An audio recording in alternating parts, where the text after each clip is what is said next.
2 ವಲಯಗಳ ಸಂಖ್ಯೆಗಳನ್ನು ಕೊಡೋದು ಬಾಕಿ ಇದೆ.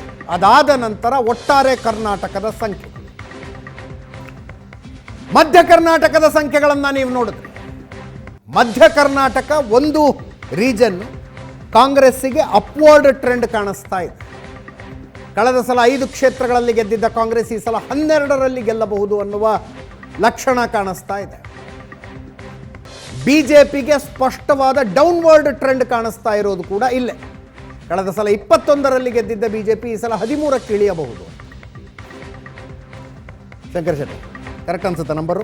ಈಗ ಈ 4 ಡಿಸ್ಟ್ರಿಕ್ಟ್ ಉಂಟಲ್ಲ, ಶಿವಮೊಗ್ಗ, ಚಿಕ್ಕಮಗಳೂರು, ದಾವಣಗೆರೆ ಆ್ಯಂಡ್ ಚಿತ್ರದುರ್ಗ, ಇದರಲ್ಲಿ ಆ್ಯಕ್ಚುಲಿ ಹಿಂದುತ್ವದ ಇಫೆಕ್ಟ್ 2 ಡಿಸ್ಟ್ರಿಕ್ಟಿಗೆ ಬಿದ್ದಿದೆ. ಶಿವಮೊಗ್ಗ ಆ್ಯಂಡ್ ಚಿಕ್ಕಮಗಳೂರಿಗೆ ಡೆಫಿನೆಟ್ಲಿ ಹಿಂದುತ್ವ ಇಫೆಕ್ಟ್ ಬಿದ್ದಿದೆ. ಅಲ್ಲ ಹೇಳ್ತದೆ ನಿಮಗೆ, ಯಾಕಂದ್ರೆ ಅದು ಬಾರ್ಡರ್ ಡಿಸ್ಟ್ರಿಕ್ಟ್ ಆಗ್ತದೆ, ಯಾವುದಕ್ಕೆ ತಾಗ್ಕೊಂಡು ಉಂಟದು. ಸೌತ್ ಕೆನ್ನ ಉಡುಪಿಗೆ ಅದು ತಾಗ್ಕೊಂಡು ಸ್ವಲ್ಪ ಹವಾ ಗಡಿ ದಾಟಲಿ ಸ್ವಲ್ಪ. ನೀವು ಚಿತ್ರದುರ್ಗ ದಾವಣಗೆರೆ ಬರುವಾಗ ಆ ಡಿಸ್ಟ್ರಿಕ್ಗಳು ದಾಟ್ಕೊಂಡು ಬರಬೇಕು. ಸೊ ನ್ಯಾಚುರಲಿ ಸ್ವಲ್ಪ ಮಟ್ಟಿಗಾದರೆ ಹಿಂದುತ್ವ ಇಫೆಕ್ಟ್ 2. ಸೊ ಹಾಗಾಗಿ ಶಿವಮೊಗ್ಗ ಮತ್ತು ಚಿಕ್ಕಮಗಳೂರಲ್ಲಿ they can maintain their seats. ಯಾರು ಬಿಜೆಪಿ ಅದೇ ಉಲ್ಟಾ ಹೊಡೆಯುತ್ತೆ ಅಂತ ರವೀಂದ್ರ ರೇಷ್ಮೆ ಅವರು ಹೇಳೋದು. ಇಲ್ಲಿ ಕೇಳಿ, ಚಿಕ್ಕಮಗಳೂರು ಯಾವ ಸೀಟ್ ಲೂಸ್ ಮಾಡ್ತಾರೆ. ಲಾಸ್ಟ್ ಟೈಮ್ 1 ಸೀಟ್ ಕಳ್ಕೊಂಡಿದ್ದಾರೆ ಅವರು, ಶೃಂಗೇರಿ. ಮೂಡಿಗೆರೆ ಪಡೆದಾಡ್ಕತ್ತಿದ್ದಾರೆ. ಶೃಂಗೇರಿ ಈ ಸಲ ಅವರು ಜೀವರಾಜ್ ಪುನಃ ವಿನ್ ಆಗೋ ಚಾನ್ಸ್ ಉಂಟು ಬಿಜೆಪಿ, ಇಲ್ಲ ಅಂತ ಹೇಳಿ ಹೌದಿಲ್ಲ. ಇದರಲ್ಲಿ ಭದ್ರಾವತಿ ಒಂದು ಕ್ಷೇತ್ರ ಮಾತ್ರ ಅವ್ರು ಗೆದ್ದದ್ದು, ಯಾರು ಸಂಗಮೇಶ್ವರ್ ಗೆದ್ದದ್ದು. ಭದ್ರಾವತಿ ಇಲ್ಲಾದ್ರೂ ಬಿಜೆಪಿ ಇಲ್ಲ. ಅಲ್ಲಿ always fight is between JDS and the Congress. So ಅಲ್ಲಿ ನಾವು ಸೀಟ್ ಕಳ್ಕೊಳ್ಬೋದು, ಅಂಥದ್ದೇನು ಕಳ್ಕೊಳ್ಳೋ ಪ್ರತ್ಯೇಕ ಇಲ್ಲ. ಕಳ್ಕೊಬೋದು, ಇಲ್ಲ ಅಂತೆಲ್ಲ. ಶಿವಮೊಗ್ಗ ರೂರಲ್ ಒಂದು ಕಳ್ಕೊಳ್ಬೋದು. ಯಾರು ನೀವು ಹೇಳಿದಾಗೆ ಅಲ್ಲಿ JDS ಕ್ಯಾಂಡಿಡೇಟ್ ಸ್ಟ್ರಾಂಗ್ ಇದ್ರು ಅಂತ ಶಾರದಾ ಅವ್ರನ್ನ ಸಿಗಬಹುದು. ಮತ್ತೆ ನಂಗೆ ಅದನ್ನು ಸ್ವಲ್ಪ ಡೌಟ್ ಇರ್ಬೋದು. ಮತ್ತೆ ಸಾಗರ, ಶಿವಮೊಗ್ಗ, ತೀರ್ಥಹಳ್ಳಿ ಇದೆಲ್ಲ ಆಂಟಿ ಇನ್ಕಂಬೆನ್ಸಿ ಆಗ್ಬಿಡುತ್ತೆ. ನಂಗೊತ್ತಿನ ಮಟ್ಟಿಗೆ ಅಲ್ಲಿ ಲಿಂಗಾಯಸ್ ಒನ್ ಸೈಡ್ ಹಾಕ್ತಾರೆ. ಲಿಂಗಾಯಸ್ ಹಾಕ್ತಾರೆ, ಇಡಿಗಾಸ್ ಡಿವೈಡ್ ಆಗ್ತಾರೆ ಮೇಜರ್.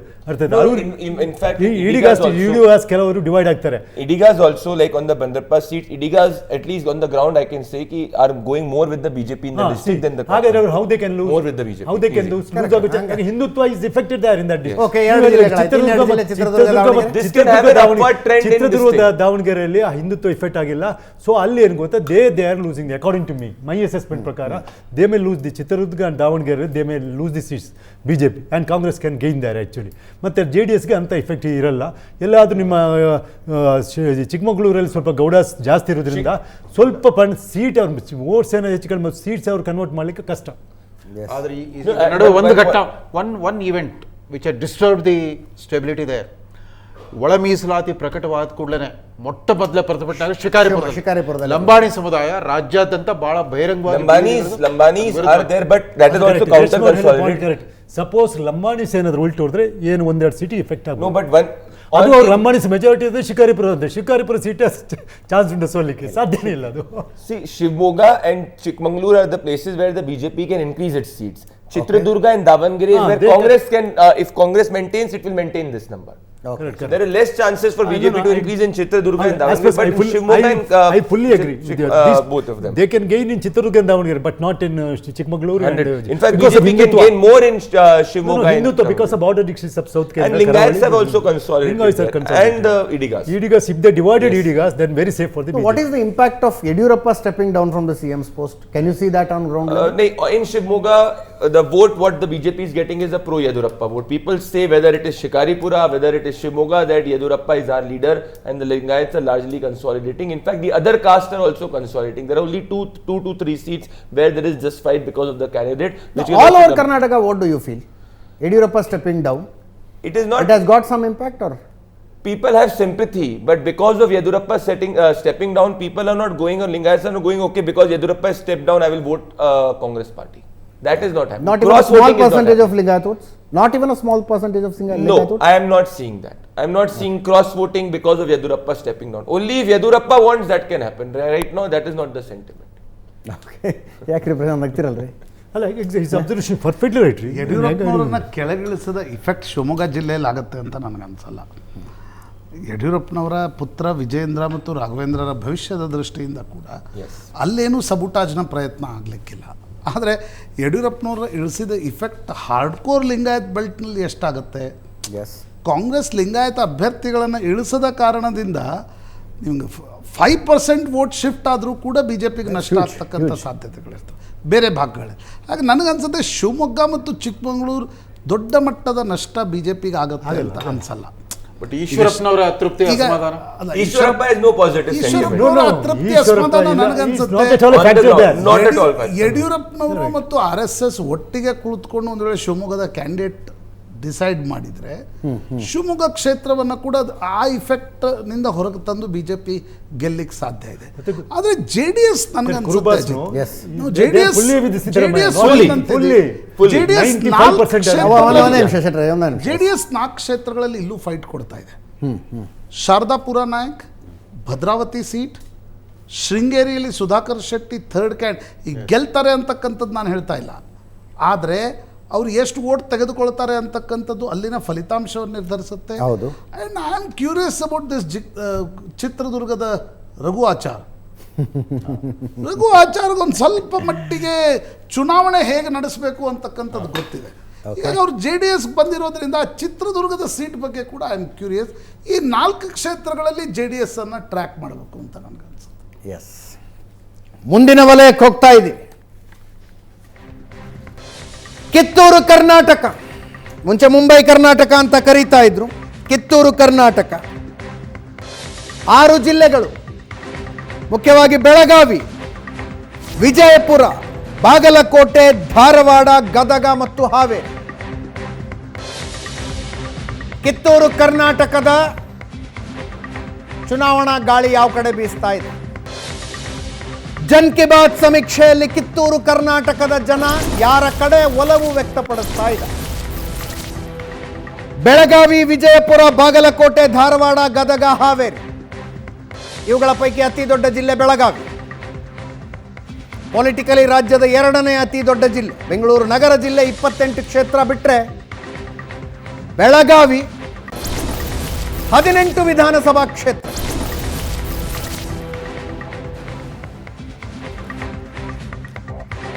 ಆರು ಜಿಲ್ಲೆಗಳು, 50 ವಿಧಾನಸಭಾ ಕ್ಷೇತ್ರಗಳು. 6 ಜಿಲ್ಲೆಗಳು, 50 ವಿಧಾನಸಭಾ ಕ್ಷೇತ್ರಗಳನ್ನೊಳಗೊಂಡ ಕಿತ್ತೂರು ಕರ್ನಾಟಕ ಏನು ಹೇಳ್ತಾ ಇದೆ?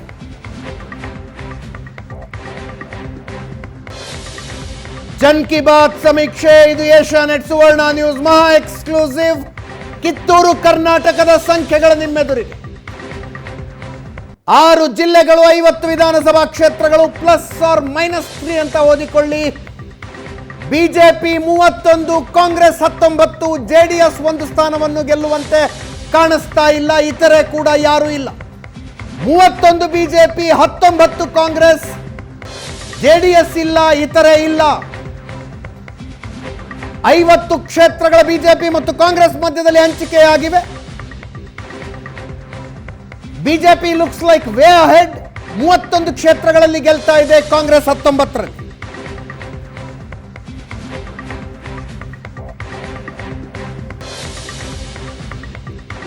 ಕಳೆದ ಚುನಾವಣೆಗೆ ಹೋಲಿಕೆ ಮಾಡಿ ನೋಡೋದಾದ್ರೆ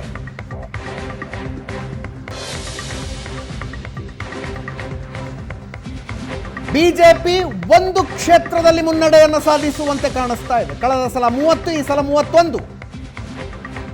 ಕಾಂಗ್ರೆಸ್ 2 ಕ್ಷೇತ್ರಗಳಲ್ಲಿ, ಕಳೆದ ಸಲ 17, ಈ ಸಲ 19. ಕಳೆದ ಸಲ 2 ಕ್ಷೇತ್ರಗಳಲ್ಲಿ JDS ಇತ್ತು, ಈ ಸಲ ಕಾಣಿಸ್ತಾ ಇಲ್ಲ. +or-3 ಇದೆ, ಮೇಲೆ +or-3 ಇದೆ. ಇತರೆ ಕಳೆದ ಸಲ 1, ಈ ಸಲ ಇಲ್ಲ. 2018ರ ಚುನಾವಣೆಯ ಕಂಪ್ಯಾರಿಸನ್ ಅನ್ನು ನೋಡ್ತಾ ಇದ್ದೀರಿ. 30 ಕ್ಷೇತ್ರಗಳಲ್ಲಿ ಬಿಜೆಪಿ ಗೆದ್ದಿತ್ತು, ಈ ಸಲ 1 ಕ್ಷೇತ್ರ ಹೆಚ್ಚಾಗಬಹುದು. ನೆನಪಿರಲಿ, ಮಾರ್ಚ್ 15ರಿಂದ ಏಪ್ರಿಲ್ 11ರ ಮಧ್ಯದಲ್ಲಿ ನಡೆದಿರುವಂಥ ಸಮೀಕ್ಷೆ ಇದು. ಇವತ್ತಿನ ಬೆಳವಣಿಗೆಗಳ ಇಂಪ್ಯಾಕ್ಟ್ ಇದರಲ್ಲಿ ರಿಫ್ಲೆಕ್ಟ್ ಆಗೋದಿಲ್ಲ. ಲಕ್ಷ್ಮಣ ಸವದಿ ಕಾಂಗ್ರೆಸ್ಸಿಗೆ ಜಾಯಿನ್ ಆಗಿದ್ದಾರೆ. ಅದು ಇಡೀ ಕಿತ್ತೂರು ಕರ್ನಾಟಕ ಅಲ್ಲದೆ ಹೋದರೂ ಬೆಳಗಾವಿ ರಾಜಕಾರಣದ ಮೇಲೆ ಏನು ಪರಿಣಾಮ ಬೀರುತ್ತೆ, that has to be assessed. ಈ ಸಮೀಕ್ಷೆಯಾದ ನಂತರ ಬಿಜೆಪಿಯ ಲಿಸ್ಟ್ ಬಿಡುಗಡೆಯಾಗಿದೆ. ಅದರ ಇಂಪ್ಯಾಕ್ಟ್ ಕಾಣಿಸಬೇಕು. ಸದ್ಯಕ್ಕೆ ಬಿಜೆಪಿ 31, ಕಾಂಗ್ರೆಸ್ 19.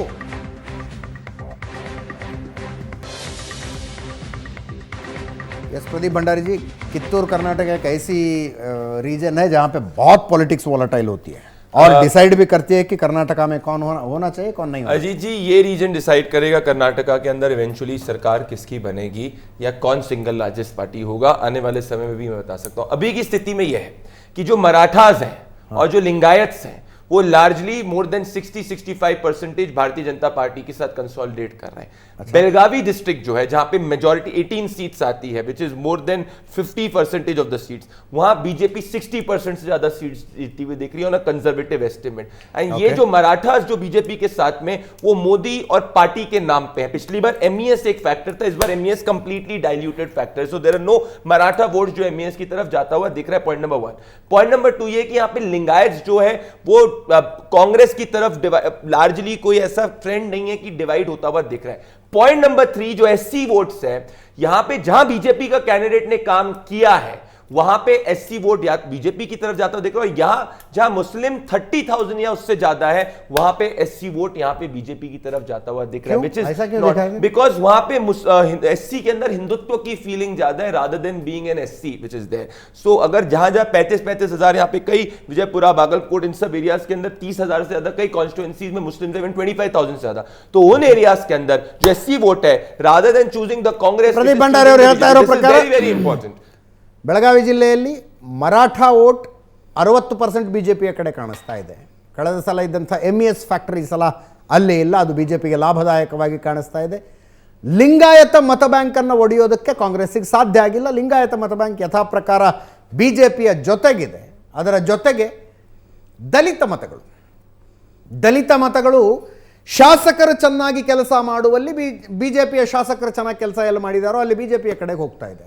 ಅದರ ಜೊತೆಗೆ ಅವ್ರದ್ದೊಂದು ಅಬ್ಸರ್ವೇಷನ್ನು, ಯಾವ ಕ್ಷೇತ್ರದಲ್ಲಿ ಮುಸ್ಲಿಂ ಮತಗಳ ಸಂಖ್ಯೆ 25,000, 30-35,000 ಹೀಗೆ ಜಾಸ್ತಿ ಆಗ್ತಾ ಹೋಗುತ್ತೋ, ಮುಸ್ಲಿಂ ಮತಗಳ ಸಂಖ್ಯೆ 25-30-35,000 ಈ ರೀತಿಯಾಗಿ ಜಾಸ್ತಿ ಆಗ್ತಾ ಹೋಗುತ್ತೋ ಅಲ್ಲಿ ದಲಿತ ಮತಗಳು ಬಿಜೆಪಿಯ ಕಡೆಗೆ ಹೋಗ್ತವೆ. ಅಂದರೆ आपका कहना यह है कि जहां पे मुस्लिम वोट ज्यादा होंगे वहां हिंदुत्व के फैक्टर ज्यादा होंगे? 100% अभी ग्राउंड पे ये दिख रहा है। अच्छा, और पर्टिकुलरली ये इस बेल्ट के अंदर सबसे ज्यादा देखने को मिल रहा है। और मैं जब आप नेक्स्ट बेल्ट की हम बात करेंगे आई रिलेट टू इट। सो अगर आप देखें दिस सेंट्रल कर्नाटका, ये जो कित्तूर कर्नाटका वाली जो बेल्ट है, this comes very near to coastal Karnataka belt also. So यहाँ पे जहां 30-35 हजार मुस्लिम्स है, 25,000 मुस्लिम्स है, और जहां पे एक हिंदू मुस्लिम वहां पे हिंदुत्व जो है वो सेंटिमेंट काफी ज्यादा है, क्योंकि कांग्रेस पार्टी वहां पे लार्जली मुस्लिम वोट को कंसोलिडेट करने में लगी है। So there are two factors happening. अगर बीजेपी के कैंडिडेट ने, भले वो लिंगायत हो, भले वो मराठा हो, भले वो ब्राह्मण हो, उसने अगर ग्राउंड पे काम किया है तो उसको इस बेल्ट के अंदर भले एससी हो, भले एसटी हो, भले कोई भी कास्ट हो, क्रॉस कास्ट वोट मिल रहा है। पॉइंट नंबर 2, अगर यहां पे 30,000 या उससे ज्यादा मुस्लिम्स है तो उस सिनेरियो के अंदर एससी कम्युनिटी जो है कॉन्स्टिट्यूएंसीज के अंदर उसमें हिंदुत्व की फीलिंग पहले है, ना कि एससी कम्युनिटी होने की फीलिंग, और वहां पे जाके वो बीजेपी की तरफ जाते हुए दिख रहे हैं। ये दो बहुत इंपॉर्टेंट फैक्टर्स है जो इन डिस्ट्रिक्ट्स के अंदर देखने को मिल रहा है। ಈ ತರ್ಕ ತುಂಬ ಅನ್ವಯವಾಗ್ತಿರೋದು ಸ್ವತಃ ಮುಖ್ಯಮಂತ್ರಿ ಬೊಮ್ಮಾಯಿ ಅವರು ಶಿಗ್ಗಾಂವಿ ಕ್ಷೇತ್ರದಲ್ಲಿ ಗಣನೀಯ ಸಂಖ್ಯೆ ಮುಸ್ಲಿಂ ಮತದಾರಿದ್ದಾರೆ, ಸುಮಾರು ಅಬೌಟ್ 30,000 ಆರ್ ಸೊ. ಸೊ ಇದೇ ಥರದ ಈ ಪ್ರವೃತ್ತಿ ಇತ್ತು ಅಂತಂದರೆ ನನ್ನ ನಿರೀಕ್ಷೆಗಿಂತ ಹೆಚ್ಚಿನ ಸೀಟ್ ಬರ್ಬೋದು ಬಿ ಜೆ ಪಿಗೆ. ಆ ಥರದ ಕ್ಷೇತ್ರಗಳು ಅನೇಕ ಕಡೆ, ರಾಣೆಬೆನ್ನೂರು ಬ್ಯಾಡಗಿಯಲ್ಲಿ ಕೂಡ ಗಣನೀಯ ಪ್ರಮಾಣದ ಮುಸ್ಲಿಂ ಮತದಾರಿದ್ದಾರೆ. ಆಮೇಲೆ ಮೊದಲಿಂದ ನೋಡಿ ಧಾರವಾಡ ದಕ್ಷಿಣ ಕ್ಷೇತ್ರ ಅಂತ ಸರ್ವೆ ಆದ ನಂತರ ಬೆಳಗಾವಿ ರಾಜಕಾರಣದಲ್ಲಿ ತುಂಬಾ ನಿನ್ನೆಯಿಂದ ಆಗಿರೋ ಬದಲಾವಣೆ, ಅದರಿಂದ ಆ ಬದಲಾವಣೆಗಳನ್ನು ಈ ಸರ್ವೆ ಹೇಳೋದಕ್ಕೆ ಸಾಧ್ಯ ಇಲ್ಲ. ಪ್ರಶಾಂತ್ ಅಗ್ರಿ? ಅದೇ slightly I disagree with numbers. ಅದಕ್ಕೆ ಕಾರಣ ಏನು ಅಂತಂದರೆ, ನೀವು 83-85 ಚುನಾವಣೆ ಹೊರತುಪಡಿಸಿ, ಅಂದರೆ ಜನತಾದಳ ರಿಪೀಟ್ ಆಗಿರ್ತಕ್ಕಂಥ ಚುನಾವಣೆ ಹೊರತುಪಡಿಸಿ ನೀವು ಎಲ್ಲ ಚುನಾವಣೆಗಳನ್ನು ತೆಗೆದು ನೋಡಿ, ಮುಂಬೈ ಕರ್ನಾಟಕದಲ್ಲಿ ಹೈಯೆಸ್ಟ್ ಆ್ಯಂಟಿ ಇನ್ಕಂಬನ್ಸಿ ಕಾರಣದಿಂದ MLAಗಳು ಸೀಟ್ ಕಳ್ಕೊಂಡಿದ್ದಾರೆ. ಅಂದರೆ ಅಲ್ಲಿ ಜಾತೀಯ ಸಮೀಕರಣಗಳ ಕನ್ಸಾಲ್ಟೇಷನ್ ಬೇರೆ ರೀತಿಯಾಗಿರ್ತಕ್ಕಂಥ ಒಂದು ಕನ್ಸಾಲ್ಟೇಷನ್ ಅಲ್ಲಿ ನೋಡ್ಲಿಕ್ಕೆ ಸಿಗುತ್ತೆ. ಓಕೆ, ಯಡಿಯೂರಪ್ಪನವರ ಕಾರಣದಿಂದ 4-8ರಲ್ಲಿ ಆ ಕನ್ಸಾಲ್ಟೇಷನ್ ಲಾಭ B J ಪಿಗಾಗಿತ್ತು.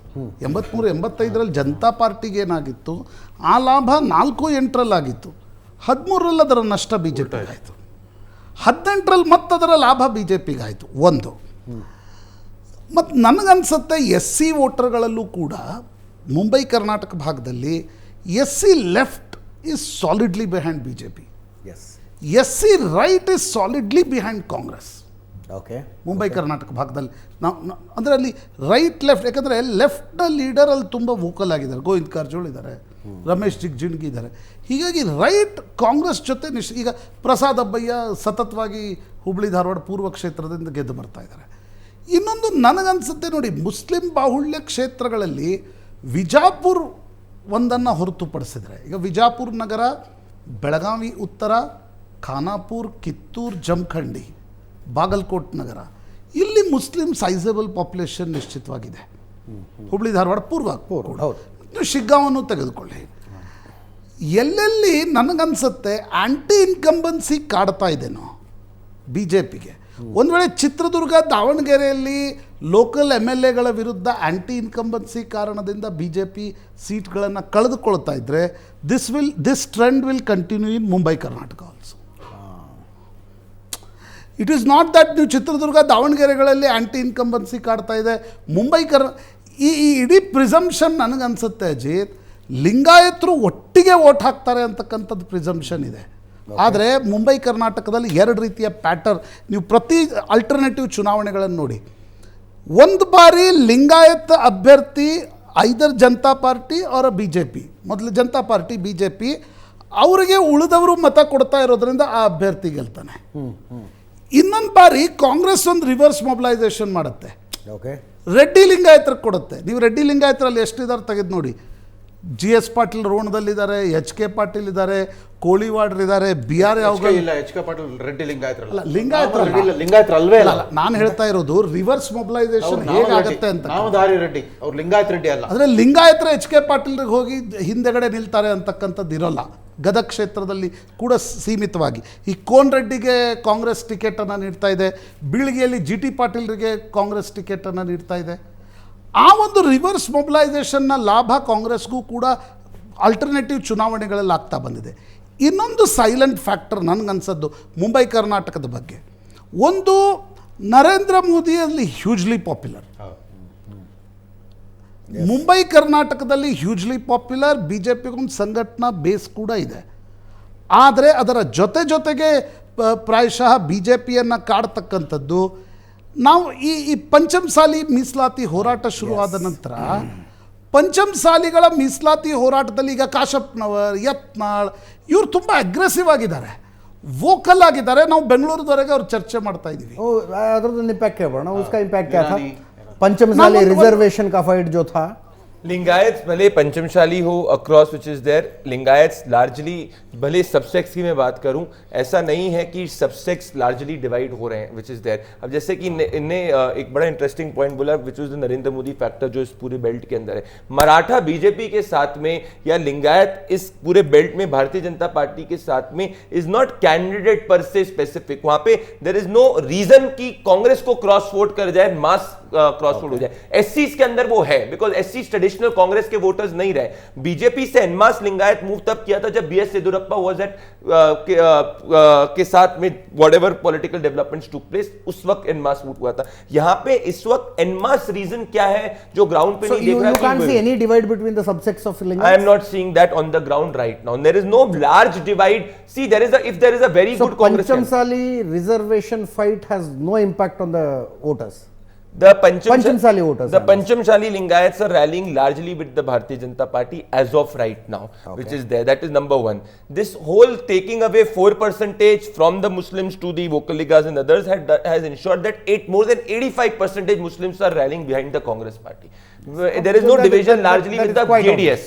Like last time JDS got significant Muslim votes. This time across regions you will see Congress getting 85 to 90% Muslim vote right now. That is the situation. ಅದೇ ಈಗ Panchamasali ಅಗ್ರೆಸಿವ್ಲಿ behind BJP, ನಾನು ಯಾವಾಗಲೂ ನ್ಯೂಟನ್ನ third ಲಾ ಅನ್ನು follow ಮಾಡ್ತೀನಿ ಪಾಲಿಟಿಕ್ಸ್ನಲ್ಲೂ ಕೂಡ. If someone is largely behind you, someone must go against you also. Correct. If ferociously Hindutva card is playing, Muslim card ಕೂಡ ಅಲ್ಲಿ ಪ್ಲೇ ಆಗ್ತಾ ಇರುತ್ತೆ. Definitely. ಹಾಗಾಗಿ ನನಗನ್ಸುತ್ತೆ ಅಜಿತ್, ನಾವು ಅದನ್ನು ಆ ವೇರಿಯಬಲ್ಗಳನ್ನು ಫ್ಯಾಕ್ಟರ್ ಇನ್ನೂ ಮಾಡಲಿಕ್ಕೆ ಸಾಧ್ಯ ಆಗ್ತಾಯಿಲ್ಲ. ನಾನು ಈಗಲೇ ಆಗತ್ತೆ ಅಂತಕ್ಕಂಥದ್ದು. ಈಗ ಲಕ್ಷ್ಮಣ್ ಸವದಿ ಬಂಡಾಯವನ್ನು ನಾವು ಬೆಂಗಳೂರಿನಲ್ಲಿ ಕುಳಿತುಕೊಂಡು ಹೇಗೆ ನೋಡ್ತೀವಿ ಅಂತಕ್ಕಂಥದ್ದನ್ನು ಗೊತ್ತಿಲ್ಲ. ಅಲ್ಲಿ ಕುಳಿತಿರ್ತಕ್ಕಂಥ ಗಾಣಿಗ ಸಮುದಾಯದ ಮತದಾರ ಲಕ್ಷ್ಮಣ್ ಸವದಿ ಬಂಡಾಯವನ್ನು ಬೇರೆ ರೀತಿ ನೋಡ್ತಾ ಇರ್ತಾನೆ.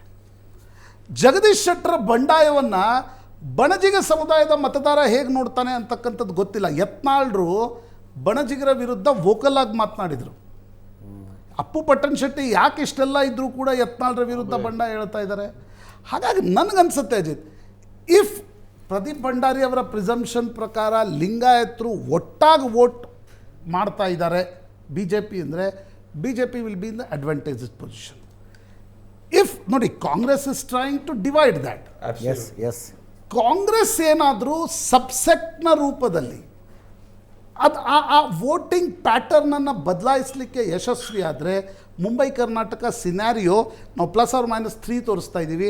It may go +or-7. ಒಂದೇ ಒಂದು 2018ರಲ್ಲಿ If Lingayats, 2018ರಲ್ಲಿ Ramesh Jarkiholi was a Congress leader. ಇವತ್ತು ಇಡೀ ಬೆಳಗಾಂ ಜಿಲ್ಲೆ ರಾಜಕಾರಣವನ್ನು ರಮೇಶ್ ಜಾರಕಿಹೊಳಿ ಬದಲಾಯಿಸ್ಬಿಟ್ಟಿದ್ದಾರೆ. Is virtually hijack.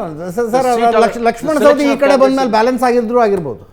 No, Lakshmana Savadi ಈ ಕಡೆ ಬಂದ್ಮೇಲೆ ಬ್ಯಾಲೆನ್ಸ್ ಆಗಿದ್ರು ಆಗಿರ್ಬೋದು. I completely agree on one point on Prashant ji, that if there is subsect sentiment in the Lingayats, then it will be Congress which will benefit. Right now, Lingayats are not even in the subsects. Because of what Siddaramaiah had done in the last election, if you remember the division of the Lingayats which is there, that is still there in the subconscious right now. So even a subsect of Panchamshali, I am not talking about 1 or 2, 4, 5, 6, 1 or 2, 3 seat specific phenomena, but it's not a trend that they are going ahead and voting for the Congress party as a sect per se.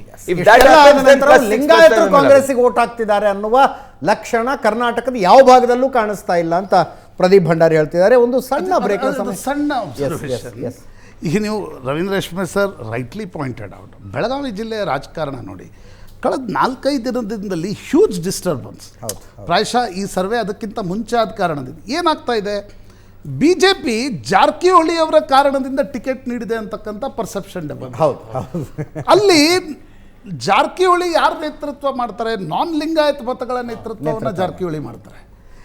ಅದು B J ಪಿಯ traditional ಮತದಾರ ಅದನ್ನು ಹೇಗೆ ನೋಡ್ತಿದ್ದಾನೆ ಅಂತಕ್ಕಂಥದ್ದು interesting. ಸುಮ್ಮನೆ ಲಕ್ಷ್ಮೀ ಹೆಬ್ಬಾಳ್ಕರ್, ಲಕ್ಷ್ಮಣ್ ಸವದಿ ಅವರನ್ನು chartered ಫ್ಲೈಟ್ನಲ್ಲಿ ಬೆಂಗಳೂರಲ್ಲಿ ಕರ್ಕೊಂಡು ಬರ್ಲಿಕ್ಕೆ ಆಗ್ತಾ ಇಲ್ಲ, ಸಾಧ್ಯ ಆಗಲ್ಲ. ಕರೆಕ್ಟ್. ಆ ಕಾರಣದಿಂದ ಲಿಂಗಾಯತ್ ಸಮುದಾಯ ಬೆಳಗಾವಿನಲ್ಲಿ ಹೇಗೆ ನೋಡುತ್ತೆ ಅಂತಕ್ಕಂಥದ್ದು ನನಗನ್ಸುತ್ತೆ. ಬೆಳಗಾವಿ ಜಿಲ್ಲೆಗೆ ಸೀಮಿತವಾಗಿ ನೋಡಿದಾಗ ನೀವು ಮರಾಠ ಸಮುದಾಯ ಬಿ ಜೆ ಪಿ ಜೊತೆ ಸ್ವಲ್ಪ ನಿಂತ್ಕೊಂಡಂಗೆ ಕಾಣ್ತಾ ಇದೆ. But B J P has changed a Maratha candidate Anil Benke. Patil ಕೊಟ್ಟಿದ್ದಾರೆ. ಧಾರವಾಡ ಜಿಲ್ಲೆಗೆ ಬಂದರೆ ನೀವು ಮರಾಠ ಸಮುದಾಯ ಕಾಂಗ್ರೆಸ್ ಜೊತೆಗೆ ನಿಂತ್ಕೊಂಡಂತೆ ಕಾಣುತ್ತೆ. ಸಂತೋಷ್ ಲಾಡಿದ್ದಾರೆ. ಎಸ್, ಬಂದ ಒಂದು ಸಣ್ಣ ಬ್ರೇಕ್ನ ಸಮಯ. ಬ್ರೇಕ್ ಆದ ನಂತರ ಕೊನೆಯ ವಲಯ, ಅತ್ಯಂತ ಕುತೂಹಲದ ವಲಯ, ಕರಾವಳಿ. ಕಳೆದ ಸಲ ಬಿಜೆಪಿ ಸ್ವೀಪ್ ಮಾಡಿತ್ತು. ಈ ಸಲ ಅಭ್ಯರ್ಥಿ ಬದಲಾವಣೆಯ ಅತಿ ಹೆಚ್ಚಿನ ಎಕ್ಸ್ಪೆರಿಮೆಂಟ್ಗಳು ಕೂಡ ಕರಾವಳಿಯಲ್ಲೇ ಆಗಿದೆ. ಕರಾವಳಿ ಯಾರ ಕಡೆ ನಿಂತ್ಕೊಂಡಿದೆ? ಅದಾದ ನಂತರ ಬರುತ್ತೆ ಒಟ್ಟಾರೆ ಸಂಖ್ಯೆಗಳು. ಬ್ರೇಕ್ ಆದ ನಂತರ ಆ ವಿವರ.